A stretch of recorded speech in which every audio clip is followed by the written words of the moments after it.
നമസ്കാരം. JB ജംഗ്ഷനിലേക്ക് സ്വാഗതം. ടെലിവിഷനിലും വെള്ളിത്തിരയിലും ഒരുപോലെ തിളങ്ങുന്ന നർമ്മത്തിന്റെ വഴിത്താരയിൽ ഒരുപാട് കാലം സഞ്ചരിച്ച ഒരു അഭിനേതാവിനെയാണ് JB ജംഗ്ഷനിൽ അതിഥിയായി കൊണ്ടുവരുന്നത്. മറ്റാരുമല്ല, നമ്മുടെ പ്രിയങ്കരനായ ധർമ്മജൻ ബോൾഗാട്ടി. ധർമ്മജനെ നമുക്ക് ഹാർദമായി JB ജംഗ്ഷന്റെ വേദിയിലേക്ക് സ്വാഗതം ചെയ്യാം. ധർമ്മജൻ നന്നായി പാട്ട് പാടും അല്ലേ? ആര് പറഞ്ഞു? ധർമ്മജന്റെ അടുത്ത സുഹൃത്തുക്കൾ പറഞ്ഞു. ധർമ്മജൻ ആയിട്ടുള്ള പെൺകുട്ടിയെ പ്രണയിക്കുന്ന സമയത്ത് അവളെ വീഴ്ചത് ചില പാട്ടുകൾ പാടിയിട്ടാണ്.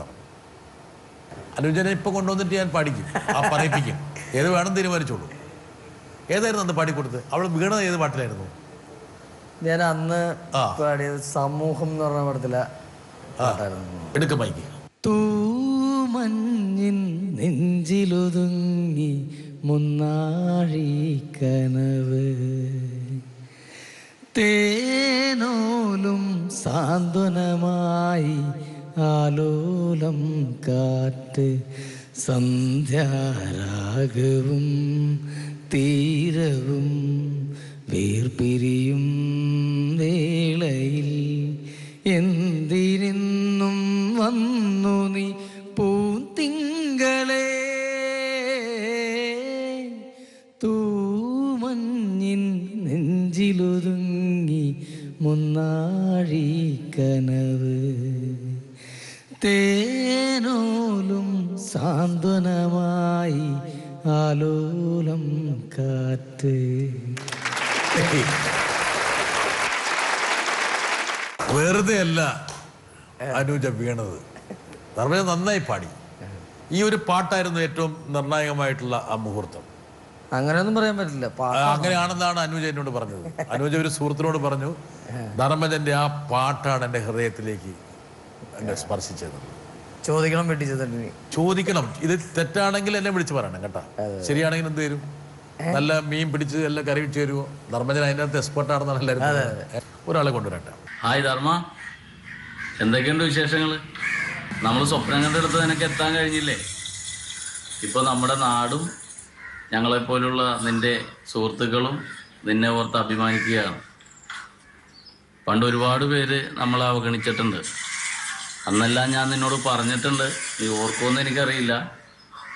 നമുക്കും സ്പേസ് ഉണ്ട്, നമ്മളും ഉയരങ്ങളിലെത്തും.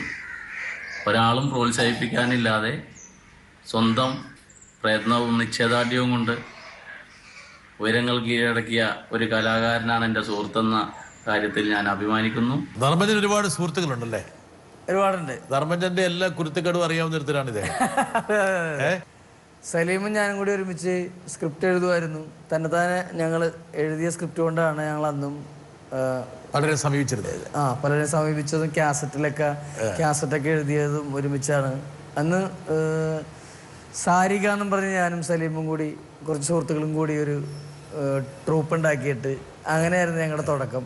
നമ്മൾ പറഞ്ഞ പോലെ ഒരു 30 വയസ്സ് വരെ ഉള്ള ജീവിതത്തിൽ ചക്കരയും പീരയും പോലെ എന്നൊക്കെ പറയില്ലേ, അതേപോലെ ആയിരുന്നു. ഞാൻ എവിടെ ഉണ്ടോ അവിടെ ഉണ്ടാവും. ഞാൻ എഴുന്നേറ്റ് കഴിഞ്ഞാൽ അവൻ്റെ വീട്ടിലോട്ടായിരിക്കും പോകുന്നത്, അല്ലെങ്കിൽ അവൻ എന്നിട്ട് കഴിഞ്ഞാൽ എൻ്റെ വീട്ടിലോട്ടായിരിക്കും വരുന്നത്. ഞങ്ങൾ തമ്മിലായിരുന്നു നടപ്പും അതും എല്ലാം.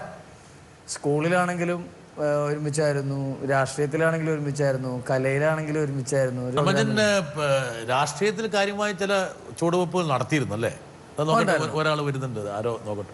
ചെറുപ്പത്തിലെ വളരെ സജീവമായ ഒരു കോൺഗ്രസ് കുടുംബത്തിലെ ഒരു അംഗമെന്ന നിലയിൽ, ഒരു കർഷക തൊഴിലാളി, ഒരു കാർഷിക കുടുംബത്തിലെ അംഗമെന്ന നിലയിൽ എന്നും കോൺഗ്രസിൻ്റെ പ്രവർത്തനങ്ങളിൽ സജീവമായി മുളകുകാടിൻ്റെ രാഷ്ട്രീയ സാമൂഹ്യ രംഗങ്ങളിൽ പ്രതിഫലിച്ചു നിന്നിരുന്ന ഒരാളാണ് ധർമ്മജൻ.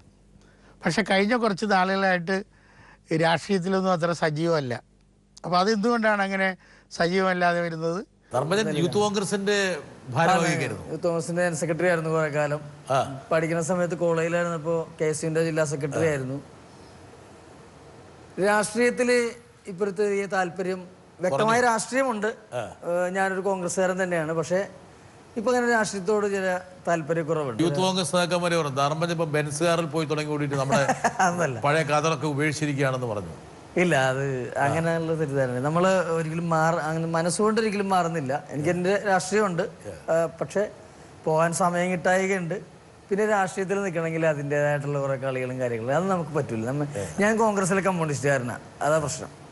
എന്തെങ്കിലും കണ്ടാൽ ഞാൻ പറഞ്ഞു പോകും. അപ്പോൾ അത് അതെല്ലാവർക്കും ഇഷ്ടപ്പെടില്ല. അപ്പൊ ധർമ്മജൻ ഒരുപാട് സമരങ്ങൾക്ക് നടത്തി, എവിടെയൊക്കെയോ എന്തോ കുടിവെള്ളത്തിന് വേണ്ടിയിട്ട് എന്തോ സമരം നടത്തിയോ, ജയിലിൽ പോവുകയൊക്കെ ചെയ്തു ആരോ പറഞ്ഞു. 5-6 ദിവസം ജയിലിൽ കിടന്നിട്ടുണ്ട് കുടിവെള്ള സമരം നടത്തിയിട്ട്. വാട്ടർ അതോറിറ്റി സ്വാതന്ത്ര്യ സമര സേനാനിയാണ് വരട്ടെ. ധർമ്മന്റെ കാര്യം ഓർക്കുമ്പോൾ തന്നെ പറയാനുള്ള കാര്യം, ഈ പറന്നു പോണ കിളീനെ ഏണി വെച്ച് പിടിക്കുന്ന ഒരു സ്വഭാവം ഉണ്ടായിരുന്നു പണ്ട്. അതായത് എല്ലാ പ്രശ്നങ്ങളിലും കയറി ഇടപെടുക. അതിനകത്ത് പ്രത്യേകം ഓർക്കുന്നത്, പ്രേമിക്കുന്ന ആൾക്കാരെ കല്യാണം കഴിച്ചു കൊടുപ്പിക്കുന്ന ഒരു പരിപാടി ഉണ്ടായിരുന്നു. അപ്പോൾ എന്തായാലും അങ്ങനെ പല രീതിയിൽ ഏകദേശം ഒരു 10-20 പേരെങ്കിലും ഇങ്ങനെ പ്രേമിച്ച ആൾക്കാർ വരുന്നവരെ കല്യാണം കഴിപ്പിച്ചു കൊടുക്കുന്ന രീതിയിൽ നമ്മൾ ഇടപെട്ടിട്ടുണ്ട്. അതിനകത്ത് ഏറ്റവും കൂടുതൽ നമുക്ക് ഓർക്കുന്നൊരു കാര്യം, ഒരു പയ്യൻ 6 രൂപ 75 പൈസയായിട്ടൊരു പെണ്ണിനെയും കൊണ്ടുവന്നിട്ടുണ്ടായിരുന്നു. അവൻ്റെ കയ്യിൽ ആകെ അത്ര രൂപ ഉണ്ടായിരുന്നു. പെണ്ണ് കല്യാണം കഴിക്കാൻ വേണ്ടി വന്നിരിക്കുകയായിരുന്നു. ഇവനെ ഞങ്ങൾ കല്യാണം കഴിപ്പിച്ച് അവർക്ക് വേണ്ട ഡ്രസ്സും മറ്റു കാര്യങ്ങളും പോലീസ് സ്റ്റേഷൻ പ്രശ്നങ്ങളൊക്കെ കഴിച്ചു വിട്ടായിരുന്നു. അതിനെക്കുറിച്ച് ഒന്ന് ധർമ്മൻ പ്രേക്ഷകരോടൊന്ന് പങ്കുവയ്ക്കുക. ധർമ്മജ, ഇത് ഈ പിള്ളേരൊക്കെ ഇനി ധർമ്മജന്റെ പുറകെ വരും കേട്ടോ. അതൊരു സമയമായിരുന്നു. പറഞ്ഞ പോലെ അത് ഭയങ്കര കുറെ കല്യാണങ്ങൾ നടത്തിയിട്ടുണ്ട്. ഞാനും സ്റ്റാൻലി എന്നാണ് സുഹൃത്തിൻ്റെ പേര്. കുറെ കല്യാണങ്ങൾ നടത്തിയിട്ടുണ്ട്. അവസാനം നാട്ടിൽ നിന്ന് കാര്യങ്ങൾ വിളിച്ചോടിപ്പോയി ആദ്യം ഞങ്ങളുടെ അടുത്ത് വന്ന സ്ഥിതിയായി. നിങ്ങൾ കാരണമാണ് അത് പോയെന്നുള്ള. ശരിയാണ്. ഞാനും എൻ്റെ അക്കു എന്ന് പറഞ്ഞൊരു സുഹൃത്തും കൂടി ഈ കൊച്ചിനെ എങ്ങനെയെങ്കിലും പുറത്തിറക്കണമല്ലോ, വീട്ടിൽ നടക്കില്ല. ഇത് ധർമ്മജൻ ഈ 6-6 അടി പൊക്കവും തടിമിടുക്കൊക്കെ ഉള്ളതുകൊണ്ട് അതൊന്നും അല്ല, നമ്മുടെ ബുദ്ധിയാണല്ലോ വലുത്. ഈ കൊച്ചി പുറത്ത് ബാത്റൂമിൽ കുളിക്കാൻ കയറിയിട്ട് കുളി കഴിഞ്ഞിട്ട് തല പോലും തോർത്താതെ ഓടി വന്ന് റോട്ടിലേക്ക് പോവാ. ഇപ്പൊ സാധാരണ കല്യാണം കഴിക്കാൻ പോണ വെച്ച് നിൽക്കണവര് ഇപ്പൊ കേട്ടല്ലോ. അപ്പൊ ഞാൻ ഈ സുഹൃത്തും കൂടി ബൈക്കിന് എന്നിട്ട് ഈ നോക്കുക. അപ്പൊ ഈ കൊച്ച് കുളിച്ച് തല പോലും തോർത്തിയിട്ടില്ല. ബൈക്കിൽ കയറ്റാൻ വേണ്ടി വന്നപ്പോ ഏത് അവനറിയാൻ പാടില്ല ഏതാണ് ഈ കുട്ടി എന്നുള്ളത്. ഞാൻ കൊണ്ടായിട്ടാണ്. കാരണം ഞാൻ പറഞ്ഞ ആ കുട്ടീനെ കയറ്റി ഞാൻ അപ്പുറത്ത് ബൈക്കിൽ അവിടെ നിൽക്കുക, എന്നെ കണ്ട സംശയം തോന്നുന്നൊക്കെ പറഞ്ഞിട്ട് ഇവൻ ആ കൊച്ചിനെ കണ്ടു കഴിഞ്ഞപ്പോ ഇതല്ലെന്ന് തോന്നിയിട്ട് കയറ്റാണ്ട് തോന്നി. ഞാൻ പിന്നെയും രണ്ടാമത് തിരിച്ചു വളച്ച് കയറ്റിക്കൊണ്ട് വന്ന് അവൻ്റെ ബൈക്കിൽ കയറ്റി വിട്ട്. ഇത് അറിയിക്കണമല്ല, ഇത് അറിയിക്കാൻ പറ്റാഞ്ഞിട്ട് ഈ വീട്ടിലറിയിക്കണമല്ലോ ഈ കൊച്ചിനെ. മൊബൈലിന്റെ സഹായമൊന്നുമില്ല. എന്നിട്ട് ഞാൻ എന്ത് ചെയ്തെന്ന് പറഞ്ഞാല് ഇവര് വിട്ടുപോയി. ഞാനൊരു പേപ്പർ എടുത്തിട്ട് ഇങ്ങനെ ഈ കുട്ടി ഇങ്ങനെ ഇന്ന ആളോടൊപ്പം പോയി, നിങ്ങൾ പേടിക്കണ്ട എന്നൊക്കെ പറഞ്ഞിട്ട് ഒരു ലെറ്റർ എഴുതിയിട്ട് ഈ പെൺകുട്ടിയുടെ ഞങ്ങളെ ചെറുക്കം പഠിക്കുന്ന ഒരു സ്കൂളിൽ അവിടെ പോയി പ്രധാന അധ്യാപനം കണ്ടിട്ട് ഒരു അത്യാവശ്യ കാര്യമുണ്ട് എന്ന് പറഞ്ഞിട്ട് ക്ലാസ്സിൽ കൊണ്ടേ ഈ പയ്യൻ്റെ അടുത്ത് ലെറ്റർ കൊടുത്ത്. വേറെ നിവൃത്തിയില്ലല്ലോ, അല്ലാണ്ട് ഇതെവിടെ പോയെന്ന് അറിയാൻ പറ്റാണ്ട് വീട്ടുകാരെ അന്വേഷിച്ച് നടക്കരുത്. ഒരുപാട് സംഘർഷം. അല്ല, എന്താ പ്രശ്നം എന്ന് പറഞ്ഞാല് ഇവര് ഈ ഹേബിയസ് കോർപ്പസും കാര്യങ്ങളൊക്കെ നടക്കാൻ നേരത്ത് തിരിച്ചു പറഞ്ഞാലാണ് നമ്മൾ ചുറ്റിപ്പോണത്. ഭാഗ്യത്തിന് അങ്ങനെ ആരും പറ്റിച്ചിട്ടില്ല. നല്ല നല്ല യഥാർത്ഥ പ്രണയങ്ങളോട് നമ്മൾ കൂട്ടുപിടിച്ചിട്ടുണ്ട്, അവർക്ക് വേണ്ടത് ചെയ്തു കൊടുത്തിട്ടുണ്ട്. ആരെങ്കിലും പ്രേമിക്കുന്നുണ്ടെങ്കിൽ ഇനിയും ധർമ്മജന്റെ സഹായം തേടാവുന്നതാണ്. അല്ല, ഞാനൊരിക്കലും പ്രേമിച്ച് കേട്ടോ എന്ന് വിചാരിച്ച ആളല്ല. ഇങ്ങനെയൊക്കെ കല്യാണം നടത്തുമ്പോഴും എനിക്ക് വളരെ ഇത് നല്ല രീതിയിലുള്ളൊരു കല്യാണമാണ് എൻ്റെ മനസ്സിലുണ്ടായിരുന്നത്. കാരണം നമുക്ക് പ്രേമിക്കാനൊന്നും അങ്ങനെ ആരും ഇല്ലാത്തതുകൊണ്ടും പ്രേമഭാവമായിരിക്കുമെന്നൊന്നും ഒരിക്കലും ചിന്തിച്ചിട്ടില്ല. പക്ഷെ ഞാനും ദൈവത്തിറക്ക ഞാനിങ്ങനെയൊക്കെ ചെയ്തുകൊണ്ട് എനിക്കും അങ്ങനെ തന്നെ. അപ്പൊ ഇത് ചെയ്ത് പ്രാക്ടീസ് ആയിട്ട് ധർമ്മജനും പ്രണയത്തിലും കുടുങ്ങി. അതെ, ഞാനും ഇപ്പൊ ഈ പറഞ്ഞ സുഹൃത്ത് തന്നെയാണ്. ഞാൻ എൻ്റെ വൈഫിന്റെ വീട്ടിലൊക്കെ ഒരുപാട് ചോദിച്ചു, അവര് സമ്മതിച്ചില്ല. എൻ്റെ വീട്ടുകാരെ വീട്ടിൽ ചോദിപ്പിച്ചു. ലവ് അറ്റ് ഫസ്റ്റ് സൈറ്റ് ആയിരുന്നു? അല്ല, ഞങ്ങള് പണ്ട് തുടങ്ങി കുഞ്ഞുനാളിലെ തുടങ്ങി കാണുന്ന ആൾക്കാരായിരുന്നു. കല്യാണങ്ങളോ മരണങ്ങളൊക്കെ ഉള്ളപ്പോൾ ഞങ്ങള് തമ്മിൽ കണ്ടുമുട്ടുന്ന ബന്ധവും കാര്യങ്ങളൊക്കെ ഉണ്ടായിരുന്നു. അപ്പൊ അങ്ങനെ കൊണ്ടുവന്നു. അപ്പം ഞാനായിട്ട് കല്യാണം ആലോചിച്ച് എൻ്റെ വീട്ടുകാരെ വിട്ടു. ഒരു 1, 2, 3 പ്രാവശ്യം ഈ പറഞ്ഞ ആദ്യം വന്ന എൻ്റെ സുഹൃത്ത് സലീം എല്ലാവരും പോയി ചോദിച്ചു. അപ്പൊ ഹംസമാര് പോയി. അല്ല, അവരുടെ വീടെന്ന് പറഞ്ഞാൽ അവരെല്ലാരും ഗവൺമെന്റ് ജോലിക്കാരും കാര്യങ്ങളൊക്കെയാണ്. നമുക്ക് നല്ല ജോലി ഉള്ളതുകൊണ്ട്. അല്ല, അവളുടെ അച്ഛൻ ഗസറ്റ് ഓഫീസറായിരുന്നു, ഞങ്ങളെ പോലീസിലാണ്, ചേച്ചി ടീച്ചറാണ്. അപ്പൊ ഇങ്ങനെ ഒരു മിമിക്രിക്കാരൻ എന്നുള്ള രീതിയിൽ അവർക്ക് അംഗീകരിക്കാൻ ഒരു ബുദ്ധിമുട്ട് സ്വാഭാവികമായിട്ട് ഉണ്ടാവുമല്ലോ. ഇപ്പൊ എനിക്കാണെങ്കിലും ഉണ്ടാവും. അപ്പൊ അത് അവർക്ക് ഉണ്ടായിരുന്നു. അങ്ങനെ നടക്കാണ്ട് വന്നപ്പോഴാണ് ഞാൻ സ്റ്റാലി എന്ന് പറഞ്ഞ സുഹൃത്തും കൂടി അടിച്ചോണ്ട് വന്നത്. അവരുടെ വീടിന്റെ ഹൈവേയിലാണ് വീട്. ആ. ലേക്ക് ഷോർ ഹോസ്പിറ്റലിൻ്റെ അടുത്താണ്. അപ്പോൾ അവിടെ ഞങ്ങളൊരു ഇന്നോവയായിട്ട് അവിടെ ചെന്ന് നിന്നു. ഇവള് വന്നു, വണ്ടി കയറി പോന്നു. പിന്നെ ഭയങ്കര കരച്ചിലായിരുന്നു. അങ്ങനെ ഒരിക്കലും അവളുടെ വീടിൻ്റെ പരിസരത്ത് അവളെ അറിയാവുന്ന ആൾക്കാർക്ക് ഭയങ്കര ഞെട്ടലായിരുന്നു. കാരണം അങ്ങനത്തെ ഒരു കുട്ടിയായിരുന്നു. അതാ ഈ തട്ടിക്കൊണ്ട് പോയിട്ടാണ് അനുജയെ കല്യാണം കഴിച്ചത്. പക്ഷെ എന്നിട്ട് ആരോ പറഞ്ഞത് ഈ ധർമ്മജന് പറ്റിയ അബദ്ധം, വണ്ടിയിൽ പെട്രോൾ തീർന്നു പോയി നടക്കും വഴി വെച്ച് പെട്രോൾ തീർന്നു പോയി. നമ്മളീ തലേദിവസമൊക്കെ ഭയങ്കര പ്ലാനിങ് ആണല്ലോ. ഇത് മാത്രം ശ്രദ്ധിച്ചില്ല. ഇത് മാത്രം ശ്രദ്ധിച്ചില്ല. അത് ഞാനല്ല ശ്രദ്ധിക്കേണ്ടത്, അത് സ്റ്റാലിനായിരുന്നു. സ്റ്റാലിയുടെ വണ്ടിയിൽ പെട്രോൾ, സ്റ്റാലിയുടെ വണ്ടി ആരോ തലേദിവസം കൊണ്ടുപോയിട്ട് പെട്രോൾ വലിച്ചത് കൊണ്ടുവന്ന് ഇട്ടത്. അങ്ങനെ ഒന്നും പ്രശ്നമൊന്നും ഉണ്ടായില്ല. നല്ല രീതിയിൽ തന്നെ ചെറിയ പ്രശ്നം ഉണ്ടായി. പെട്രോൾ പമ്പിൽ കയറിയിട്ട് അവസാനം പെട്രോളിന് പകരം ഡീസൽ അടിച്ചു നിന്നോ, വണ്ടി വീണ്ടും നിന്നു. അതാണ് നിന്ന് പോകാൻ കാരണം. അത് ഞങ്ങൾ അടിച്ചതല്ല, സ്റ്റാലിയുടെ വണ്ടി തലേദിവസം കൊണ്ടുപോയ പാർട്ടി മാറി അടിച്ചതാണ് പ്രശ്നമായത്. ധർമ്മജനെ ഒരുപക്ഷെ അനുജയുടെ വീട്ടുകാര് അങ്ങോട്ട് കണക്കെടുക്കായിരുന്ന കാര്യം ധർമ്മജൻ നാട്ടിൽ ചെറിയ കൊട്ടേഷനും പരിപാടിയൊക്കെ ആയിട്ടാണ് നടന്നുകൊണ്ടിരുന്നത്. ഇല്ല, ചെറിയ അത്യാവശ്യം DPT കാര്യങ്ങളൊക്കെ ഏറ്റെടുക്കുക. ചെറുപ്പത്തിന്റെ കുറെ കുഴപ്പങ്ങള് ഞാൻ ഒന്ന് കാണിച്ചു നോക്കട്ടെ. ധർമ്മജൻ ഈ പരസ്യം കണ്ടിട്ടുണ്ടാ? ഒന്നും ബ്രീട്ടില്ലല്ലേ? അത് എന്താണ്? തേങ്ങയുടെ കാര്യമല്ലേ, തേങ്ങ ഇടിച്ചു പൊട്ടിച്ച കാര്യമല്ലേ, അതങ്ങനെ ചെയ്യേണ്ടി വന്നത്. അത് പരസ്യം ഉണ്ടാക്കിയ ആള് പറഞ്ഞു ഈ ധർമ്മജന്റെ ഒരു പ്രകടനം കണ്ടിട്ടാണ് ഈ പരസ്യം ഉണ്ടാക്കിയത്. ധർമ്മജൻ ഒരു തേങ്ങ എടുത്ത ഒരാളുടെ തലയിൽ ഒറ്റ അടി 2 പീസ് കറക്റ്റായിട്ട്. അത് നമ്മുടെ ഒരു സുഹൃത്തിന്റെ ശരിയാണോ ധർമ്മജ? ആണ്. അത് ഈ തലയിലല്ല കേട്ടോ, പരസ്യത്തിന്റെ റോയൽറ്റി മേടിക്കണം കേട്ടാ. ഈ പരസ്യത്തിന്റെ റോയൽറ്റി മേടിക്കണം. അല്ല, തോളത്തിന്റെ തലക്കെട്ടല്ല, തലക്കെട്ട് തോളത്തടിച്ചിട്ട് 2 കറക്റ്റായിട്ട് പൊട്ടിച്ചു. കറക്റ്റായിട്ട് ഇന്നുവരെ തേങ്ങ പൊട്ടിച്ചിട്ട് പൊട്ടിയിട്ടില്ല. അതേപോലെ അത് നമ്മുടെ ഒരു സുഹൃത്തിന്റെ വാപ്പയുണ്ട്, ഭയങ്കര പ്രായമായിട്ടുള്ള. ആ വാപ്പേനെ ഓടിച്ചിട്ട് ഒരാള് ഭയങ്കരമായിട്ട് ഉപദ്രവിക്കാൻ തല്ല് ഭയങ്കരമൊക്കെ ചെയ്തു. അപ്പൊ ഞാനും ഈ സ്റ്റാൻലിയും കൂടി ഹൈക്കോർട്ടിന്റെ അവിടെ കുറെ പണികളൊക്കെ കഴിഞ്ഞിട്ട് 2 രൂപ അടിച്ചിട്ടൊക്കെ ഇരിക്കണായിരുന്നു. അപ്പോഴാണ് ഈ ഫോൺ വന്നത്. അങ്ങനെ ചെന്ന് പുള്ളി അവിടുത്തെ ഭയങ്കര ദാതയൊക്കെ ആയിരുന്നു. ഞങ്ങളതൊന്നും നോക്കില്ല, കള്ളക്കുള്ളി കിടക്കണം. പിന്നെ ഈ വാപ്പനോ ദ്രോഹിച്ച ദേഷ്യവും രോഷവും കൂടിയിട്ട് തേങ്ങ പ്രയോഗത്തിലാണ് വീണ് പോയി. തേങ്ങ ഞങ്ങൾ അയാളെ അവിടെ തട്ടിക്കൊണ്ട് വന്നു വണ്ടിക്ക്. ഞങ്ങള് തട്ടിക്കൊണ്ട് പോക്കാണ് ഹോബി. അല്ല, ഞങ്ങള് ഒരു പഴയ ബാലങ്കൻ നായർ, ജോസ് പ്രകാശ് ആ ഒരു ഇതിൽ ശ്രേണിയിലുള്ള ആളാണ്. പറയാൻ പാടില്ല, ഇനിയിപ്പൊ അയാൾ എന്നെ വഴിക്ക് പോകുമ്പോ ഇടിക്കുമെന്ന് തോന്നുന്നു. തട്ടിക്കൊണ്ട് പോയിട്ട് അല്ല, അയാൾ ഞങ്ങൾ അവിടെ നിന്ന് എടുത്തിട്ട് വന്നു. അത് ഭയങ്കര ദ്രോഹമാണ് പുള്ളി ചെയ്തത്. അപ്പൊ ഞങ്ങള് കാറിലാ നമ്മൾ ഈ സിനിമയിലെ കാണണല്ലോ, ഓമിനി കയറ്റി എറണാകുളത്ത് കൊണ്ടുവന്ന്. നിങ്ങൾക്ക് എന്തായിരുന്നു മാക്ഡവൽസ്, എന്തായിരുന്നു ഉള്ളിൽ കിടന്നത്? എന്താന്ന് ഓർക്കണില്ലായിരുന്നു. എന്തോ ഒരു വിഷമായിരുന്നു.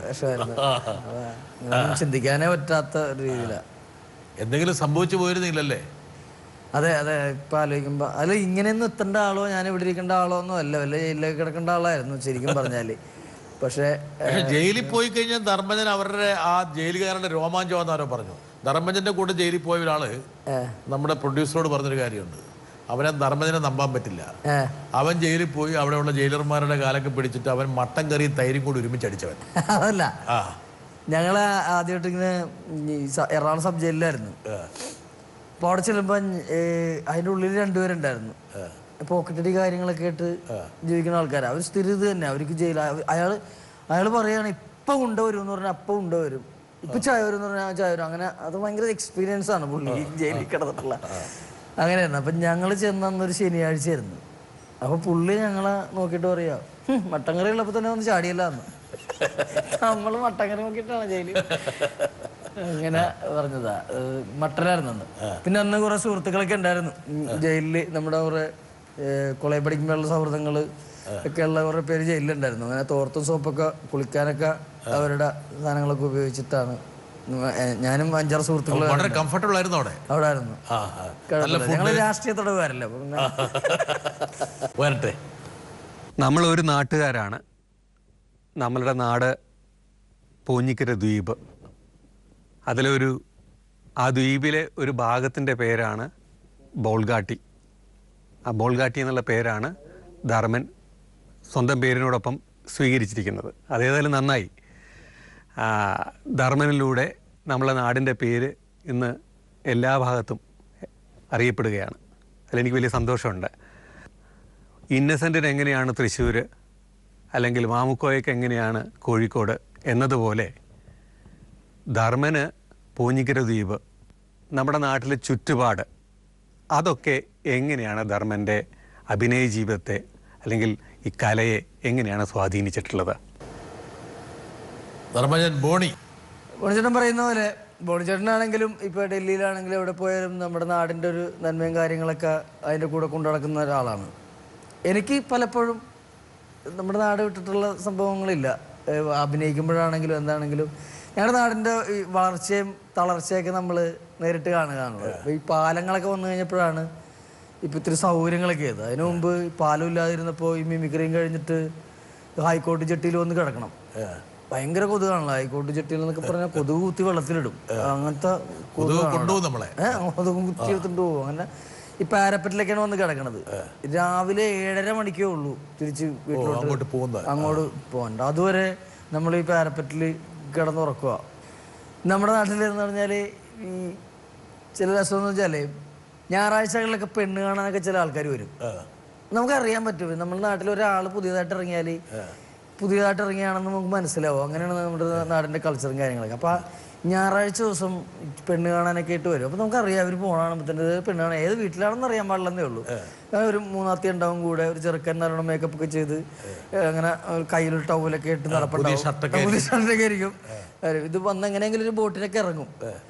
ഈ ഞായറാഴ്ച ദിവസം എന്ന് പറഞ്ഞ പ്രശ്നം എന്ന് പറഞ്ഞാൽ ഞങ്ങളുടെ അവിടെ ഓടുന്ന ബോട്ടുകൾ Kanyakumari, Elizabeth Rani, Saint Teresa's, Teresa Baby, Saint Antony, മത്തേവൂസ്, ഒലിവ് കുമാരി, ഇങ്ങനെ കുറെ ബോട്ടുകൾ ക്രിസ്ത്യൻസിന്റെ ബോട്ട്. ഇത് ഞായറാഴ്ച ഓടൂല.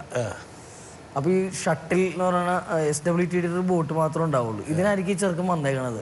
ചെറുക്കൻ മാതേ കൂടി ഇത് പെണ്ണായി കണ്ടു കഴിഞ്ഞിട്ട് പിന്നെ ജെട്ടിയിലോ എന്നൊരു നിപ്പുണ്ട്. ഇവര് ബോട്ടും ഉണ്ടാവൂലോ, അഞ്ചി ഉണ്ടാവൂലോ, അടുത്തുണ്ടാവൂലോ. ഇവര് വന്നിരുന്നിട്ട് അപ്പോഴേ അവൻ തീരുമാനിക്കും ഈ നാട്ടിൽ നിന്ന് പെണ്ണ് വേണ്ട എന്നുള്ളത് തീരുമാനിക്കും. അതേപോലെ വേർത്തൊലിച്ച് അവൻ്റെ മേക്കപ്പ് ഒക്കെ പോയിട്ട് വെയിറ്റിംഗ് ഷെഡ് പോലും ഇല്ല ബോട്ടിയെട്ടിയിൽ. അങ്ങനത്തെ ഒരു ഇതായിരുന്നു. ഇപ്പോഴാണ് നാട്ടിലൊക്കെ ഭയങ്കര, നാട്ടില് ഇപ്പൊ വില കൂടി, ഇപ്പൊ പാലം വന്നു, സൗകര്യമായി. അന്നൊക്കെ ഈ ചില പെണ്ണുങ്ങളൊക്കെ നമ്മൾ വീട്ടിൽ നിന്ന് കെട്ടിച്ചു വിടുന്ന പെണ്ണുങ്ങള് പറയും എന്തിനാണ് ഇവിടെ. അപ്പൊ ഇവരൊക്കെ വല്ല തോപ്പുംപടിയിലെ മട്ടാഞ്ചേരിയിലൊക്കെ ആണെങ്കിൽ അവര് ഭയങ്കര എന്തോ നിലയിലാണ്. ഇങ്ങനെ വരില്ല. അപ്പൊ 10-20 സെന്റ് സ്ഥലമൊക്കെ ഉണ്ടാവും. 10 സെന്റ് സ്ഥലമൊക്കെ ഉണ്ടെങ്കിലും അത് ആങ്ങളമാരെടുത്തോട്ട് തന്നെ, നമുക്ക് വേണ്ട, ഞങ്ങളെ ഇപ്പൊ മട്ടാഞ്ചേരി സൗകര്യമായിട്ട് ജീവിക്കണല്ലേ, തോപ്പുംപടി ജീവിക്കണല്ലേ, പള്ളുരുത്തി ജീവിക്കണല്ലേ എന്നൊക്കെ പറയും. ഇപ്പൊ മാറി. ഇപ്പൊ ഈ കെട്ടിച്ചുവിട്ട പെമ്മക്കളൊക്കെ വേണ്ടെന്ന് പറഞ്ഞ ടീമൊക്കെ തിരിച്ചു വന്നു തുടങ്ങി. തിരിച്ചു വന്നത് വെറുതെ അല്ല, അമ്മക്ക് ചാള വറുത്തതൊക്കെ ആയിട്ട് വരും. ചാളയൊന്നും കിട്ടാഞ്ഞിട്ടൊന്നുമല്ല അവിടെ. പക്ഷെ അതൊരു ഇപ്പൊ സ്ഥലത്തിന് വില കൂടി. അപ്പൊ ഇനി പാകം ചെയ്യുമ്പോൾ ആങ്ങളമാർക്ക് കൊടുത്തോട്ടെ എന്നൊക്കെ പറഞ്ഞത് മാറി. ഇപ്പൊ അവർക്കും കൂടി അതിന്റെ അവകാശം വേണമെന്നുള്ള രീതിയിലേക്കൊക്കെ ആയി. ആ നാടാണ് ധർമ്മജനെ ഈ രൂപത്തിലാക്കിയെടുത്തത്. എല്ലാവർക്കും അങ്ങനെ തന്നെ ആയിരിക്കുള്ളൂ. എല്ലാവർക്കും അവിടെ പരിപൂർണമായിട്ടും ധർമ്മജനെ എൻജോയ് ചെയ്തു നാട്ടിലല്ലേ. പിന്നെ തീർച്ചയായും ഭംഗിയും ഇപ്പോഴാണ് അത് കുറച്ചും കൂടി പറ്റാതെ വരുന്നത്. കാരണം എന്നാലും ഞാൻ ആരെ പറഞ്ഞു കേട്ടു ധർമ്മജന്റെ ഏറ്റവും കൂടുതൽ മറ്റേ മീൻപിടുത്തത്തിലാണ് വ്യാപൃതനായിക്കൊണ്ടിരുന്നത്. എവിടെ പോയാലും സമയം കിട്ടിയാല് ഇപ്പോഴും തന്നെയാണ്. ഇപ്പോഴും സമയം കിട്ടിയാൽ മീൻ പിടിക്കാൻ പോകും. വിദഗ്ധനാണ്. വിദഗ്ധനല്ല, താല്പര്യം കൊണ്ട് കിട്ടുന്ന മീൻ സ്വന്തം തന്നെ കറി വെച്ച് കഴിക്കാം. എനിക്ക് വെക്കണതിലോ തിന്നണതിലോ അല്ല, ആൾക്കാർക്ക് കൊടുക്കുന്നതിലാണ് താല്പര്യം, സന്തോഷം. അതെ, എപ്പോഴും ആരെങ്കിലും ഒക്കെ ആയിട്ട് വീട്ടിൽ ഞാൻ ഉണ്ടെങ്കിൽ ഉണ്ടാവും. ഞാൻ വീട് വെച്ചതുപോലും അങ്ങനെയാണ്. ഞാൻ ഒരു വീട് വെക്കണം എന്ന് വിചാരിച്ചപ്പോൾ ആദ്യം തൃപ്പൂണിത്തുറ, ചോറ്റാനിക്കര, കുറച്ച് അമ്പലങ്ങളൊക്കെ ഉള്ള ഏരിയ പിടിക്കാം എന്നൊക്കെ ആയിരുന്നു. ഞാൻ നോക്കിയപ്പോൾ നല്ല മീൻ കിട്ടുന്ന സ്ഥലം വരാപ്പുഴ. വരാപ്പുഴ വീട് വെച്ചു. മീൻ ഓർത്തിട്ടാണ് വീട് വെച്ചത്. 2 മിനിറ്റ് പോയാൽ സാറുകൊണ്ട് കാണണം ഞങ്ങളുടെ മാർക്കറ്റ്. എല്ലാ തരം പിടക്കണ മീനും കിട്ടുന്ന മാർക്കറ്റ്. ഒരു ദിവസം ധർമ്മജന്റെ അടുത്തേക്ക് വരും. പക്ഷേ ധർമ്മജൻ ഈ രൂപത്തിലാക്കുന്നതിൽ പങ്കുവെച്ച ഒരാളും കൂടി വരാൻ താല്പര്യപ്പെടുന്നു. നോക്കട്ടെ. ധർമ്മജൻ, ഞാൻ നിന്നെ 10ാം ക്ലാസ്സിൽ പഠിപ്പിച്ചിരുന്നു. ആ സമയത്ത് പഠിച്ചുകൊണ്ടിരിക്കുന്ന സമയത്തും പഠനത്തിന് ശേഷവും നമ്മൾ തമ്മിൽ ഒരു അടുത്ത വ്യക്തിബന്ധം ഉണ്ടായിരുന്നു. പക്ഷെ പഠനത്തിന് ശേഷം നീ മിമിക്രി, കല, സ്ക്രിപ്റ്റ് റൈറ്റിംഗ് എന്ന് പറഞ്ഞ് നടക്കുന്ന സമയത്ത് ഒത്തിരി പ്രാവശ്യം ഞാൻ നിന്നെ പിണങ്ങിയിട്ടുണ്ട്. പക്ഷേ എനിക്ക് പലപ്പോഴും നിൻ്റെ അത്ഭുതകരമായ വളർച്ച കാണുമ്പോഴാണ് പിന്നീട് കുറ്റബോധം തോന്നിയിട്ടുണ്ട്. പ്രത്യേകിച്ച് കട്ടപ്പനയിലെ ഋതിക് റോഷൻ എന്ന് പറയുന്ന സിനിമ ഞാൻ യാതൊരു മുൻവിധിയില്ലാതെ യാതൊരു ധാരണകളുമില്ലാതെ വെറുതെ പോയി കണ്ടതാണ്. പക്ഷേ അതിലെ കഥാപാത്രം, ധർമ്മജൻ്റെ അഭിനയം, അതെന്നെ സത്യം പറഞ്ഞാലാ തിയേറ്ററിനുള്ളിൽ കരയിപ്പിച്ചു. അന്ന് ഞാൻ നിന്നെ അഭിനന്ദനം അറിയിക്കാൻ വിളിച്ചപ്പോൾ ധർമ്മജൻ എന്നോട് പറഞ്ഞു, എന്നോട് പറഞ്ഞ വാക്കുകൾ സാർ എൻ്റെ ഭാര്യയോടും കൂടി പറയണമെന്ന്. സത്യത്തിലാണ്, ഞാൻ ഭാര്യയോട് മാത്രമല്ല, ഞാനിന്ന് എല്ലാ പ്രേക്ഷകരുമായിട്ട് പറയുകയാണ്, ധർമ്മജൻ മലയാള സിനിമയിൽ അവൻ്റേതായ ഒരു സ്പേസ് കണ്ടെത്തി കഴിഞ്ഞു. ഭയങ്കര ഇതാ. കാരണം എന്നെ പഠിപ്പിച്ച അധ്യാപകരിൽ ഏറ്റവും കൂടുതൽ എനിക്ക് ഓർമ്മയിൽ വെക്കുന്ന രണ്ട്, പഠിപ്പിച്ചെന്ന് പറയാൻ പറ്റില്ല, പഠിച്ചിട്ടില്ലാത്തതുകൊണ്ട് പഠിപ്പിച്ചു. അതെ, സാറിന്റെ പഠന രീതിയൊക്കെ, പഠിപ്പിക്കുന്ന രീതിയൊക്കെ ഭയങ്കര വ്യത്യസ്തമായിരുന്നു. സാറ് ഭയങ്കര സാമൂഹിക പ്രവർത്തനം കൂടിയാണ്. ഞങ്ങളുടെ നാട്ടിലെ എല്ലാ സാമൂഹിക പ്രവർത്തനങ്ങളിലും മുമ്പന്തിയിൽ നിൽക്കുന്ന ഒരാളാണ്. സാറിന്റെ പഠിപ്പിക്കുന്ന രീതിയൊക്കെ വളരെ വ്യത്യസ്തം. നമ്മൾ ഒരു ക്വസ്റ്റ്യൻ തന്നിട്ട് നമ്മളോട് എഴുതാൻ പറയും. എന്നിട്ട് ഈ എഴുതിയ, നമ്മൾ ആൻസർ എഴുതിയ പേപ്പറൊക്കെ സാറ് കളക്ട് ചെയ്യും. എന്നിട്ട് ഇത് ഓരോരുത്തരിങ്ങനെ കൊടുക്കും. അപ്പോൾ കുറച്ചുകൂടി നന്നാകാനുണ്ട്. സാറിൻ്റെ കുറേ സംഭാഷണ രീതികളുണ്ട്, കുറച്ചും കൂടി നന്നാകാനുണ്ട്. ഇത് അഭിനയിച്ച് പറയണതല്ല, പുള്ളി പറയുമ്പോൾ ഇങ്ങനെ പറയുള്ളൂ. സാറിൻ്റെ യഥാർത്ഥ ശൈലി അത്. എൻ്റെയൊക്കെ അടുത്ത് പേപ്പർ വരുമ്പോൾ ഇങ്ങനെ ഇട്ടിട്ട് പോവുള്ളൂ, ഒന്നും പറയാനില്ല. മറ്റുള്ളവരോട് കുറച്ച് നമ്മൾ നന്നായി കഴിഞ്ഞതാണ്. ചിലരോടൊക്കെ പറയും, എഴുതാൻ കൊടുത്തപ്പോൾ തന്നെ നട്ടം തിരിയണേണ്. അതായത് കോപ്പി അടിക്കാൻ വേണ്ടി അങ്ങോട്ടും കിടക്കാൻ നോക്കുമല്ലോ. അപ്പോൾ അങ്ങനെ സാറ് തല്ലേന്നുമില്ല, ആരെയും ഉപദ്രവിച്ചോ അങ്ങനെ വടിയെടുത്ത് തല്ലുന്ന ഇതുവരെ സാർ അങ്ങനെ ചെയ്തിട്ടില്ല. സാറിൻ്റെ പക്ഷേ ഓരോ സംഭാഷണവും നമ്മുടെ നെഞ്ചത്തിൽ ഇടിക്കണ പോലെയാ.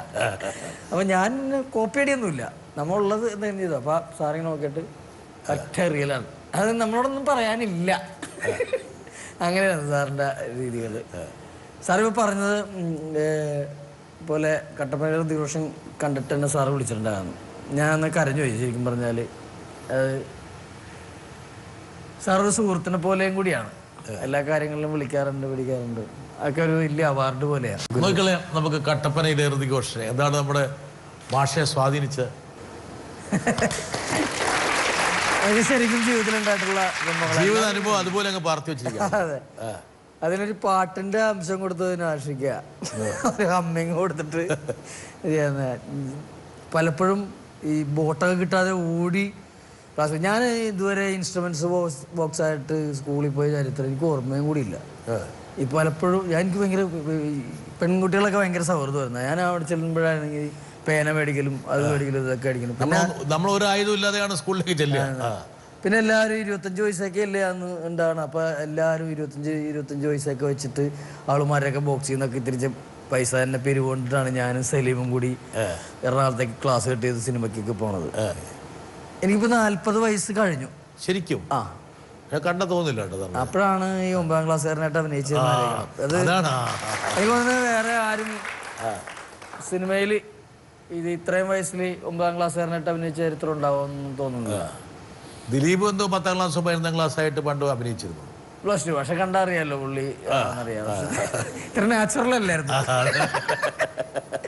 ഇതെല്ലാം കൂടി നാച്ചുറൽ ആയിരുന്നു. ഞാൻ ഇതിന്റെ തമിഴ് ഞാൻ തന്നെയാണ് നാദർഷിക സംവിധാനം ചെയ്യുന്നത്, തമിഴ് സിനിമ. മലയാളത്തിൽ നിന്ന് ഞാൻ മാത്രം എൻ്റെ കഥാപാത്രം ഞാൻ തന്നെയാണ് ചെയ്യുന്നത്. ഫെബ്രുവരിയിൽ ഷൂട്ടിംഗ്. അപ്പോൾ സ്കൂളിൽ മര്യാദയ്ക്ക് പഠിക്കാത്തതുകൊണ്ട് സിനിമയിൽ നന്നായിട്ട് സ്വാഭാവികമായിട്ട് അഭിനയിക്കാൻ കഴിഞ്ഞു.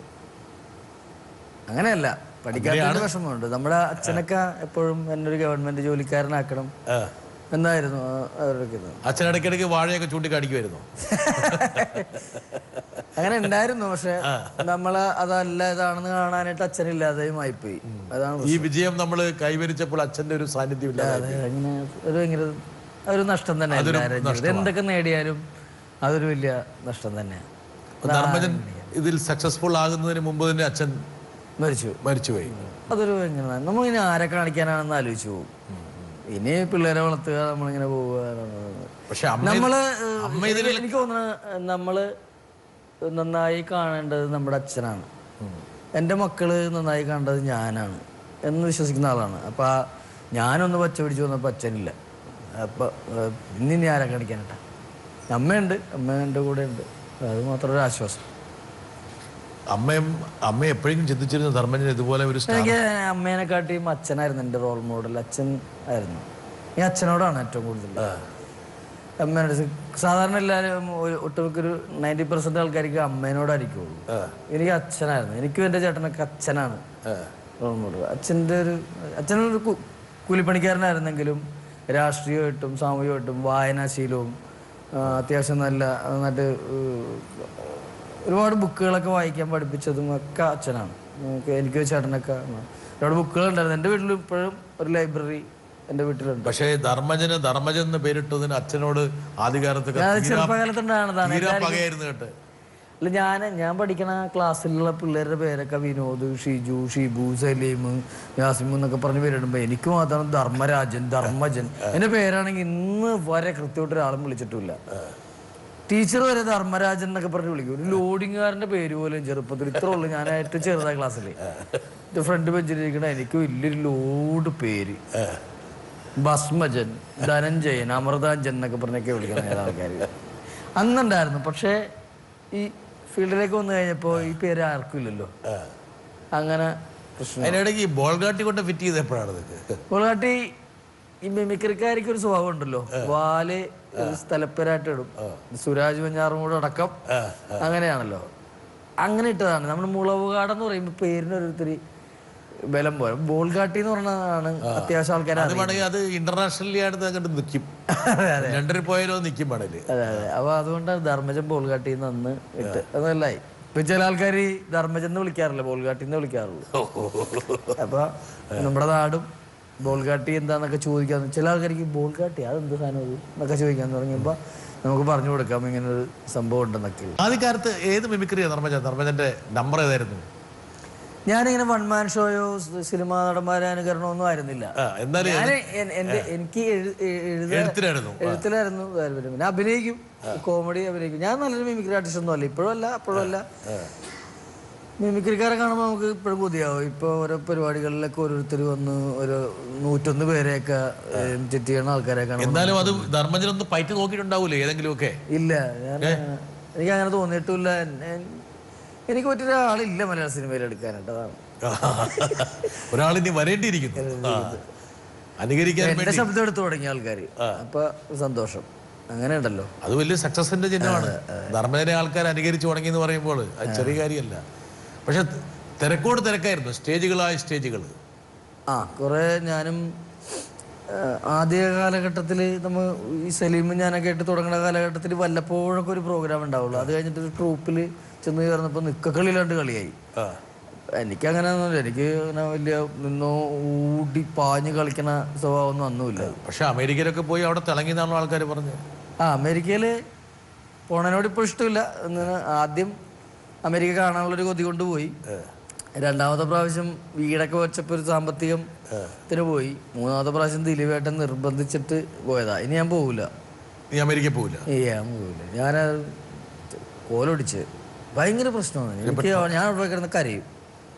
ശരിക്കും കരയെന്ന് പറഞ്ഞു കഴിഞ്ഞാൽ ഞാൻ വരെ കരച്ചിലായിരിക്കുള്ളൂ. അവർക്ക് എന്നെ കൊണ്ട് ബുദ്ധിമുട്ടാവും, ഭയങ്കര പ്രശ്നവും.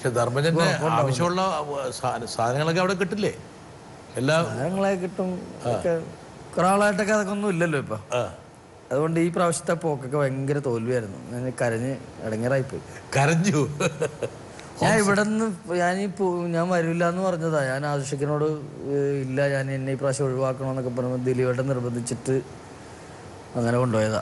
ഞാൻ പോവില്ല. ഇനി എന്ത് പറഞ്ഞാലും എനിക്ക് അവിടെ പോയി നിൽക്കണമെങ്കിൽ 30 ദിവസം 40 ദിവസമൊക്കെ നീണ്ട യാത്രകളാണ്. ആദ്യത്തെ പ്രാവശ്യം പോയപ്പോ കലാഭവമണിയൊക്കെ കൂടെ ഉണ്ടായപ്പോ അതങ്ങനെ അറിഞ്ഞില്ല. ആദ്യത്തെ പ്രാവശ്യം മണിച്ചേട്ടനായിരുന്നു. മണിച്ചേട്ടൻ ഞാനും കൂടെ ഒരു കട്ടിലാണ് കിടക്കുന്നത്. അപ്പുറത്തെ കട്ടില് ഷാജോൺ ചേട്ടൻ കിടക്കും, ഞങ്ങൾ രണ്ടും കൂടെ ഒരു കട്ടില് പിടിച്ച് കിടക്കും. മണിച്ചേട്ടനൊക്കെ ഉള്ളതുകൊണ്ട് എല്ലാവരും ഭയങ്കര കമ്പനിയൊക്കെ ആയിരുന്നു. സിനിമയില് നേരത്തെ ചിന്തിച്ചിരുന്നാണോ ഇങ്ങനെയൊക്കെ വന്നത്? ഒരിക്കലും ഇല്ല. നമ്മളെപ്പോലുള്ള ആൾക്കാരെ സിനിമയിൽ എടുക്കുമെന്ന് തന്നെ വിചാരിച്ചിട്ടുണ്ടായില്ല. ഈ കലാഭവമണിയൊക്കെ സിനിമയിൽ വന്നപ്പോഴാണ് ഇങ്ങനത്തെ ആൾക്കാരൊക്കെ സിനിമയിൽ എടുക്കുമല്ലേ, നമ്മളൊക്കെ എന്തെങ്കിലും എടുക്കുമെന്നൊക്കെ വിചാരിച്ചു. മണിയുടെ കൂടെ കിടക്കുമ്പോൾ മണിച്ചേട്ടൻ നമ്മളെ കൂടെ ഒന്ന് വലിച്ചിടണം കേട്ടോ? ഇല്ല, ഒരിക്കലും ഇല്ല. ഇല്ല, മണിച്ചേട്ടനോടൊന്ന് ഞാൻ ആരോടും ചാൻസ് ചോദിച്ചിട്ടില്ല ഇതുവരെ. ജീവിതത്തിൽ ആരോടും മിമിക്രിയിലും സിനിമയിലും ഒന്നും ആരോടും ചോദിച്ചിട്ടില്ല. ദിലീപേട്ടൻ ഇങ്ങോട്ട് വിളിക്കുകയും ചെയ്തത് ആദ്യത്തെ പടത്തിൽ പാപ്പിയപ്പച്ച എന്നുള്ള സിനിമയിലേക്ക് ദിലീപേട്ടൻ വിളിക്കുകയും ചെയ്തത്. ദിലീപുമായിട്ടുള്ള ഒരു രസതന്ത്രം ഇത് എവിടെ നിന്നാണ് തുടങ്ങിയത്? ദിലീപേട്ടൻ ഇങ്ങനെ ഞാൻ കാസറ്റൊക്കെ ചെയ്തിട്ടുണ്ട്. പുള്ളിക്ക് എന്നെ അങ്ങനെ പരിചയമൊന്നുമില്ല. ഞാൻ ആദർശിക്കയുടെയും ഈ കലാഭവന്റെ ഒക്കെ കാസറ്റുകളൊക്കെ എഴുതാനായിട്ട് എൻ്റെ ഒരു ആശാനുണ്ടായിരുന്നു, തോമസ് തോപ്പിൽക്കുടി എന്ന് പറഞ്ഞിട്ട്. പുള്ളിയുടെ കൂട്ടത്തിലായിരുന്നു ഞാൻ. പുള്ളിനെ എല്ലാവർക്കും അറിയാം. പുള്ളിയുടെ കൂടെ ഞാനുണ്ടാവും ഇങ്ങനെ വാലു പോലെ. നമ്മൾ ഗോസ്റ്റ് എഴുത്തുകാരൻ എന്ന് പറഞ്ഞ പോലെയുള്ള നടപ്പായിരുന്നു അന്ന്. അപ്പോൾ ദിലീപേട്ടനെ കണ്ടിട്ട് പരിചയമുണ്ടല്ലാണ്ട് ഞാനും പിഷാരടിയും കൂടിയുള്ള പ്രോഗ്രാമൊക്കെ കണ്ടിട്ടാണ് പിന്നെ ദിലീപേട്ടനെ എന്നെ ശ്രദ്ധിക്കാൻ തുടങ്ങിയത്. അങ്ങനെയാണ് ദിലീപേട്ടനെ എന്നെ സിനിമയിലേക്ക് വിളിക്കുന്നത്. അന്ന് അതുവരെ ദിലീപേട്ടൻ്റെ സിനിമകളിൽ കൂടെ സലിംകുമാറും ഹരിശ്രീ അശോകനൊക്കെ ആയിരുന്നു. അപ്പോഴാണ് എന്നെ ദിലീപേട്ടൻ വിളിക്കുന്നത്. അത് സ്വന്തം പ്രൊഡക്ഷനും കൂടിയായിരുന്നു പുള്ളിയുടെ. അനൂപാണ് കാണിച്ചു എന്നെ പടത്തിലേക്ക് വിളിക്കുമ്പോൾ ദിലീപേട്ടൻ ദിവസം എൻ്റെ ഫോണിലേക്ക് വിളിക്കുന്നു. എടാ ഞാൻ ദിലീപാ. അപ്പം ഞാൻ പറയട്ടാ, ഞാൻ സിനിമ ചെയ്യുന്നുണ്ടടാ, അപ്പോൾ അതിൽ നല്ലൊരു വേഷമുണ്ട് നിനക്ക്. ആ അപ്പോൾ ഡേറ്റൊക്കെ പറയും. ആ ശരി ഏട്ടാ എന്ന് പറഞ്ഞു. എടാ ഞാൻ സിനിമാടൻ ദിലീപാട്ടോ. ആ എനിക്ക് മനസ്സിലായേട്ടാ, ഏട്ടൻ്റെ സൗണ്ട് എനിക്ക് മനസ്സിലായി. ആ ഞാനിത് പറഞ്ഞത് എനിക്കൊരു സന്തോഷമില്ലല്ലോ എന്ന് പറഞ്ഞു. ഞാൻ സന്തോഷമൊക്കെ ഉണ്ട്. അപ്പോൾ പ്രൊഡക്ഷൻ കൺട്രോളർ റോഷൻ ചിറ്റൂരി വിളിക്കും. നിങ്ങൾക്ക് ഡ്രൈവിംഗ് അറിയാമോ? ഇല്ല. പഠിക്കോ? നോക്കാം. ഇങ്ങനെയൊക്കെയാണ് അന്ന് പറഞ്ഞത്. ഞാൻ പടത്തിന് വേണ്ടിയിട്ടാണ് ഞാൻ ഡ്രൈവിംഗ് പഠിക്കുന്നത്. ഞാൻ ഡ്രൈവിംഗ് പഠിച്ചത് ഇന്നോവയിലാണ്. അവിടെ ചെന്നപ്പോൾ ഈ വില്ലീസ് ജീപ്പ് അവർ 16 പ്രാവശ്യം തിരിക്കണമല്ലോ. ഞാൻ ദിലീപേട്ടനെ കൊണ്ട് പോയി ഒരു കൈവരിയിലിട്ടൊക്കെ ഇടിച്ച് നശിപ്പിച്ചിട്ടുണ്ട് ആ ജീപ്പ്. അങ്ങനെ എന്നെ കൊണ്ടുവന്നതാ. എനിക്ക് ആ ഒരു സ്നേഹവും എന്നോട്. അതെന്താ ഇങ്ങനെ ഒരു സാധാരണ രീതിയിൽ ദിലീപിനെ പോലുള്ള ഒരാൾ വിളിക്കുന്ന ഒരു സിനിമയിലൊരു റോള് തരുന്നു. ആ സമയത്തൊക്കെ ഒരു എക്സൈറ്റഡ് ആകട്ടെ. എന്ത് പറ്റി അന്നേരം? എന്താ ഉള്ളിലുണ്ട്, നമുക്ക് സന്തോഷമൊക്കെ ഉള്ളിലുണ്ട്. ഞാൻ ഒരിക്കലും അങ്ങനെ അമിതമായിട്ട് എല്ലാത്തിനും സന്തോഷിക്കാറില്ലാത്ത ഒരാളാണ്. അത് എല്ലാം സമ്മിശ്രമാണല്ലോ. സന്തോഷമുണ്ട് ഉള്ളിൽ. ആദ്യമായിട്ടൊരു സിനിമ പ്രകടിപ്പിച്ചില്ല. പ്രകടിപ്പിക്കേണ്ടതെന്ന് വെച്ചാൽ പോയി അഭിനയിക്കാൻ ഒരു അവസരം കിട്ടി, ചെയ്തു. പക്ഷെ മനസ്സിൽ വരുന്ന വികാരങ്ങൾ പ്രകടിപ്പിക്കുന്ന കാര്യത്തിൽ ധർമ്മജൻ അങ്ങനെ മോശക്കാരൊന്നും അല്ലല്ലോ. അല്ല, സന്തോഷമുണ്ട്. ഒരു വികാരം പ്രകടിപ്പിച്ച് കാണിച്ചു തരാം. ഞാൻ വീട്ടിൽ നിൽക്കണ വേഷമാണ്. അപ്പോഴാണ് ആഷിക്കയുടെ ഫോൺ വരുന്നത്. എടാ ജാമ്യം കിട്ടിയിട്ടോടാ ദിലീപിനെന്ന് പറഞ്ഞിട്ട് വരുന്നത്. ഞാൻ സന്തോഷത്തിന് 3-4 അങ്ങനെ അടിച്ചു. കണ്ട് ഞാൻ കുടിച്ചറിയാതിരിക്കാൻ വേണ്ടി ഒരു കൂളിംഗ് ഗ്ലാസ് എടുത്ത് വെച്ചിട്ട് വീട്ടിൽ വെച്ച വേഷത്തിന് വന്നതാണ്. എനിക്കത് ഭയങ്കര, എന്നെ കുറേ പേര് കുറ്റമൊക്കെ പറഞ്ഞു. പക്ഷെ എനിക്കതൊരു വലിയ കുറ്റമായിട്ടൊന്നും തോന്നില്ല. എനിക്ക് ഭയങ്കര സങ്കടമായിരുന്നു. എത്രയും ദിവസം ദിലീപേട്ടനകത്ത് കിടക്കുക. ഞാൻ എൻ്റെ വീട്ടിൽ ഞാൻ കിടക്കുമ്പോൾ എൻ്റെ മേളിലോട്ട് നോക്കുമ്പോൾ എൻ്റെ വീട്ടിൽ ഇത് പറഞ്ഞാൽ ചിലപ്പോൾ എങ്ങനെയാവും നാളെ ട്രോളണമെന്നൊക്കെ എനിക്കറിയാൻ പാടില്ല. പക്ഷേ എനിക്ക് പറയാതിരിക്കാൻ പറ്റില്ല. ഞാൻ എൻ്റെ കട്ടിലേക്ക് കിടന്ന് മേളിലോട്ട് നോക്കുമ്പോൾ ദിലീപേട്ടൻ മേടിച്ചെന്ന AC-യാണ്. അങ്ങനെ ഞാനും പിള്ളേരും ഭാര്യയും കൂടി കിടക്കണം. ഞാൻ എന്നിട്ട് നിലത്ത് കിടക്കുള്ളായിരുന്നു. ഞാൻ കിടക്കൂല കട്ടിലിൽ. ദിലീപേട്ടൻ അവിടെയുള്ള കിടക്കണേന്നുള്ള ഓർത്തിട്ട് എനിക്കെൻ്റെ കട്ടിലിൽ കിടക്കാൻ പറ്റില്ലായിരുന്നു. ഞാനും പിള്ളേരും ഭാര്യയും കൂടി ഞാൻ നിലത്ത് പാവരിച്ചിട്ട് കിടക്കുള്ളായിരുന്നു. ദിലീപേട്ടൻ ഇറങ്ങിയതിന് ശേഷമാണ് ഞങ്ങൾ കട്ടിലിൽ കയറി കിടക്കാൻ തുടങ്ങി. അത് എനിക്കെൻ്റെ ഒരു സ്വന്തം ചേട്ടനെ പോലെയാണ്. അത് ഇപ്പം ആരെന്ത് കുറ്റം പറഞ്ഞാലും എനിക്ക് പ്രശ്നമുള്ള കാര്യമില്ല. ഞാൻ നല്ലോണം കുടിച്ചിട്ടുണ്ടായിരുന്നു. എന്നെ പിഷാരടിയൊക്കെ ഒരുപാട് വഴക്ക് പറഞ്ഞു. ഞാൻ അന്ന് കുടി നിർത്തിയതാണ്. അതുകൂടി നിർത്തി? ആ, അന്നത്തെ കൊണ്ട് നിർത്തി. അന്ന് ആ ജയിലിൻ്റെ ഫ്രണ്ടിൽ കുടിച്ചിട്ട് പോയതിന് ശേഷം ഞാൻ പിന്നെ മദ്യപിച്ചിട്ടില്ല. പിഷാരടിയൊക്കെ പറഞ്ഞ് ഒരുപാട് വഴക്ക് പറഞ്ഞു. എന്തിനാണ് ഇങ്ങനെയൊക്കെ ചെയ്യുന്നത്? നിർത്തിയതാണ്. ഇന്ന് തൊട്ടിട്ടില്ല. എനിക്ക് രണ്ടുപേരോടും അടുപ്പമുണ്ട്. ഈ ഇരയാക്കപ്പെട്ട പെൺകുട്ടിനോടും അയാളുടെ അടുപ്പവും സ്നേഹമൊക്കെ ഉള്ളതാണ്. ആർക്കും ഒന്നും സംഭവിക്കരുതെന്നാണ് നമ്മൾ പ്രാർത്ഥിക്കേണ്ടത് എപ്പോഴും. ആർക്കും ഒന്നും സംഭവിക്കരുത്, എല്ലാവരും നന്നായിട്ടിരിക്കണമെന്നല്ലേ നമ്മൾ പ്രാർത്ഥിക്കുന്നത്. അപ്പം ഒരാളിങ്ങനെ നല്ലോണം ജീവിച്ചിരുന്ന വെച്ച ഒരാൾ ഇത്ര ദിവസം. അതല്ല, ഇതിന് ശേഷം ഇങ്ങനെ ധർമ്മജൻ ഇങ്ങനെ കരയും, അതൊക്കെ വലിയ വാർത്തയൊക്കെ ചെയ്യുന്ന സമയത്ത് പിന്നീട് എന്തെങ്കിലും തെറ്റിദ്ധാരണ ഉണ്ടാവുമെന്ന് വിചാരിച്ചിട്ട് ധർമ്മജൻ ആ പെൺകുട്ടിയെ വിളിച്ചോ, നടിയെ വിളിച്ചോ? ഇല്ല, ഞാൻ വിളിച്ചിട്ടില്ല. എന്നെ അവർക്കും അറിയാം. നമ്മൾ അങ്ങനത്തെ സൗഹൃദവും കാര്യങ്ങളൊക്കെ ഉള്ളതാണല്ലോ. ഞങ്ങൾ ഒരുമിച്ച് പ്രോഗ്രാമിന്, നിങ്ങൾ ഒരുമിച്ച് അമേരിക്കയിലൊക്കെ പ്രോഗ്രാമിന് പോയിട്ടുള്ളതല്ലേ? പിന്നെ പക്ഷെ എന്നാലും അവരെ കാണാനൊരു വൈക്ലഭ്യം ഉണ്ട് ഇനി ധർമ്മജന്. എന്തിന് ചോദിക്കുകയാണ്. ഒരിക്കലും ഇല്ല. എന്നുവെച്ചാൽ മീഡിയ ധർമ്മജനെ ഒന്ന് ബ്രാൻഡ് ചെയ്ത് വെച്ചു. അങ്ങനെ അവർക്ക് തോന്നേണ്ട കാര്യമില്ല. ഇല്ല, എന്നെ അറിയാവുന്നവരാണ് അവർക്കറിയാം. എല്ലാവരും ആഗ്രഹിക്കുന്നത് ഒന്നും ആർക്കും ഒന്നും മോശം വരരുതെന്നാണ് എല്ലാവരും ആഗ്രഹിക്കുന്നത്. അതാണ് അവരെ സ്നേഹിക്കുന്ന, രണ്ടുപേരും സ്നേഹിക്കുന്ന എല്ലാവരുടെ ആഗ്രഹം അത് തന്നെയല്ലേ. നമ്മളുടെയൊക്കെ ആഗ്രഹം അത് തന്നെയല്ലേ. അങ്ങനൊന്നും ഉണ്ടാവില്ല. എന്തായാലും ദിലീപ് കൈപിടിച്ച് സിനിമയിലേക്ക് കൊണ്ടുവന്ന ധർമ്മജൻ പിന്നീട് തിരിഞ്ഞു നോക്കിയില്ല. ധർമ്മജൻ ഇങ്ങനെ മിനി സ്ക്രീനിലും വെള്ളിത്തിരിയിലും ഒക്കെ ഭയങ്കര നിറഞ്ഞാടി. വേണമെങ്കിൽ വലിയൊരു ഹിറ്റായിരുന്ന മറ്റേ കട്ടപ്പനയിലേക്ക് നമുക്ക് ഒന്നുകൂടെ വേണം തിരിച്ചു പോവാം. വരട്ടെ. ഇതൊക്കെ ധർമ്മജന്റെ കയ്യിലുള്ളതാണോ സ്വന്തം? ഇല്ല, അത് അവര് പറഞ്ഞു തന്നതാ. അവര് ഇട്ടാ രതീഷ് എന്ന് അവര് പറഞ്ഞ സ്ക്രിപ്റ്റ് ഏർമാര്.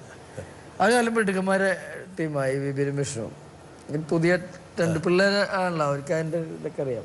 രതീഷ് എന്ന് പേരിട്ട് ഇപ്പൊ കുറെ രതീഷുമാരെന്നെ വിളിച്ച് ചീത്തൊക്കെ പറഞ്ഞു. അങ്ങനെ എൻ്റെ ഒരു മാമന്റെ പേര് തന്നെ രതീഷ് എന്നാണ്. പുള്ളിയൊക്കെ വിളിച്ചിട്ട് തന്നെ ചീത്ത പറയുക. വരട്ടെ. നമസ്കാരം ധർമ്മേട്ട. ധർമ്മേട്ടനും ഞാനും എനിക്ക് തോന്നുന്നു ഞാൻ മഹാരാജി പഠിക്കുന്ന കാലഘട്ടത്തിലാണ് ആദ്യമായിട്ട് കാണുന്നത്. അപ്പോൾ അന്ന് മുതൽ ഇന്ന് വരെ ധർമ്മേട്ടനെ ഞാൻ ഹൃദയത്തിൽ നിന്നാണ് ഏട്ടൻ എന്ന് വിളിച്ചേക്കണത്. കാരണം ആ സ്ഥാനം എന്നും എനിക്ക് തന്നിട്ടുണ്ട്. അതുകൊണ്ട് തന്നെ കട്ടപ്പനയിൽ നമ്മുടെ ദാസപ്പൻ്റെ ക്യാരക്ടർ ഞാനും വിഷ്ണുവും കൂടി ഒരുമിച്ച് എഴുതിയപ്പോൾ ഞങ്ങൾക്ക് വേറെ ആരെയും മനസ്സിൽ വന്നില്ല. ധർമ്മേട്ടൻ്റെ ടോണിൽ, ധർമ്മേട്ടൻ്റെ സ്റ്റൈലിലാണ് ഞങ്ങൾ ആ സ്ക്രിപ്റ്റ് എഴുതിയത്. അപ്പോൾ എൻ്റെ വീട്ടിൽ വെച്ചിട്ടാണ്, ധർമ്മേട്ടൻ ഓർമ്മ ഉണ്ടാകുന്നറിയില്ല, എൻ്റെ വീട്ടിൽ വെച്ചിട്ടാണ് ധർമ്മേട്ടൻ ആ സ്ക്രിപ്റ്റ് വായിച്ച് കേൾക്കുന്നത്. ആ സ്ക്രിപ്റ്റ് വായിച്ച് കേട്ട് കഴിഞ്ഞപ്പോൾ കഴിഞ്ഞ ഉടനെ ധർമ്മേട്ടൻ എൻ്റെ കയ്യിൽ പിടിച്ചിട്ട് എനിക്കൊരു വാക്ക് തന്നു. ആ വാക്ക് എന്താണെന്ന് ഈ ഇരിക്കുന്ന സകല ഈ TV കാണുന്ന അല്ലെങ്കിൽ ഈ ഷോ കാണുന്ന എല്ലാവരുടെയും മുമ്പിൽ വെച്ച് പറയാൻ പറ്റുമോ? അതാണ് എന്ന് പറയൂ. ഏതാ ധർമ്മജ വാക്ക്? ബിബിൻ്റെ വീട്ടിൽ കുറേ ദിവസമായിട്ട് ഇങ്ങനെ ഈ സിനിമയിൽ അവരെനിക്ക് എൻ്റെ ടോണിലൊക്കെയാണ് ഈ സിനിമ എഴുതി വെച്ചതെന്ന് പറഞ്ഞില്ല. അത് കഴിഞ്ഞിട്ട് ദിലീപേട്ടനോട് ഈ സിനിമയുടെ കാര്യം അവനിപ്പോൾ അവൻ വേണ്ട, അവനും ഇവനും കൂടി വന്നു കഴിഞ്ഞാൽ ഒരേപോലെ ഇരിക്കും, അവൻ പുതിയ ആരെങ്കിലും ഇടാന്ന് ദിലീപേട്ടൻ പറഞ്ഞു തന്നു തോന്നുന്നു. എന്നിട്ട് പിന്നെ ദിലീപേട്ടനെ ഇവന്മാര് പോയി ആ ടോണിൽ കേൾപ്പിച്ചപ്പോഴാണ് അത് ധർമ്മേൻ തന്നെ മതി എന്ന് പറയണത്. അങ്ങനെ ഒരു ദിവസം ബിബിൻ്റെ വീട്ടിൽ ചെന്നിട്ടാണ് ഞാൻ ഒന്ന് വായായിട്ട് ഒന്ന് കേട്ടാന്നൊക്കെ പറഞ്ഞിട്ട് വിളിച്ചിട്ട് ഒരു ദിവസം അവൻ്റെ വീട്ടിൽ ചെന്നിരുന്ന് 2-3 മണിക്കൂർ എടുത്ത് സിനിമയുടെ കഥകൾ, അവൻ സിനിമ കഥ പറയാനറിയാം ഈ ബിബിന്, നന്നായിട്ട് പറഞ്ഞ് നമ്മൾ സിനിമ കാണുന്ന പോലെ പറഞ്ഞു തന്നപ്പോൾ അവൻ ആഗ്രഹിക്കുന്ന ഒരു കാര്യമാണ് ഞാൻ അങ്ങോട്ട് പറഞ്ഞത്. ഞാൻ പറഞ്ഞു, എടാ ഞാൻ ഈ സിനിമ കഴിയുന്നവരെ മദ്യപാനം ഒന്നും ഉണ്ടാവില്ല ഈ സിനിമയിൽ, വളരെ ഇതായിട്ട് നിൽക്കൂട്ടെന്ന് പറഞ്ഞു. അതാണ് അവൻ പറഞ്ഞത്. എന്നെ എല്ലാവരും കൂടി മദ്യപാനിയാക്കി വന്നേ. പക്ഷെ അത് കഴിഞ്ഞ് പിന്നെ അവന് മനസ്സിലായി ആ വാക്ക് പാലിച്ചിട്ടില്ല എന്നുള്ള കാര്യം. ഇല്ല, അവൻ പാലിച്ചിട്ടുണ്ട്. എൻ്റെ വൈഫിനെ വിളിച്ചിടക്കിടക്കൊക്കെ ചോദിക്കും നിർത്തിയോ എന്നുള്ളത്. അല്ല എങ്ങനെയുണ്ട് പെണ്ടോ എന്നൊക്കെ ചോദിക്കും. അങ്ങനെ ഇല്ല എന്നറിയാവുന്നതുകൊണ്ട് വളരെ സമാധാന.